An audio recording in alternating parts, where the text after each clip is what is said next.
वो मोटरसाइकिल चला बड़े के लगे खले लेटी नाले ने विच मोटरसाइकिल गए जनाब टंगे जनाब। बहुत ही आध रात हो गई थी जबकि 3 आदमी मोटरसाइकिल लेकर आ रहे थे, जबकि वो रास्ते में फंस गए और मोटरसाइकिल नहीं लेकर रहे जनाब के। मलिक बिलाल कसमाल का मोटरसाइकिल स्टार्ट ही नहीं हो रहा जनाब। मलिक बिलाल कसमाल का मोटरसाइकिल पानी को देख कर डर गया है, वो स्टार्ट ही नहीं हो रहा। अभी को कोशिश कर रहा है, हो गए जनाब। मलिक राशिद कसमाल का मोटरसाइकिल फंस गए और मलिक राशिद डेरी साहब रास्ता निकाल रहे हैं और कड्डे पे खड़े हैं और जनाब मोटरसाइकिल बहुत और जनाब ये इधर देखो, ये जनाब 2 आदमी इधर भी खड़े हैं, ये इनको बता रहे हैं लेकिन इनको खुद मोटरसाइकिल नहीं निकल सका, जबकि मोटरसाइकिल बहुत मस्ती कर रहे हैं। अब बनेगी बिलाल के मोटरसाइकिल का चक्कर।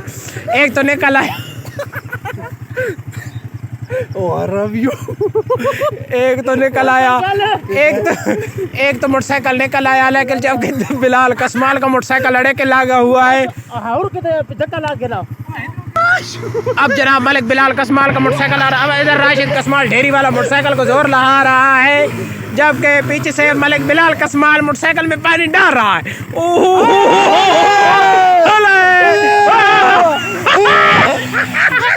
मलिक बिलाल कसमाल का मोटरसाइकिल एक सरूट के साथ अड़ गया, वो सरूट को मुंह पा गया और निकल नहीं रहा, जबकि सरूट को बहुत मुंह डाल रहा है। जनाब मलिक बिलाल कसमाल की खेड़ पानी में, जबकि बहुत बड़ा चक्कर मार गया, खेड़ पानी में रह गई है, जबकि खेड़ लेने के लिए मलिक बिलाल कसमाल जा रहा है पानी में, वो पानी में जा रहा है अपनी खेड़े निकालने के लिए, उसकी खेड़ पानी में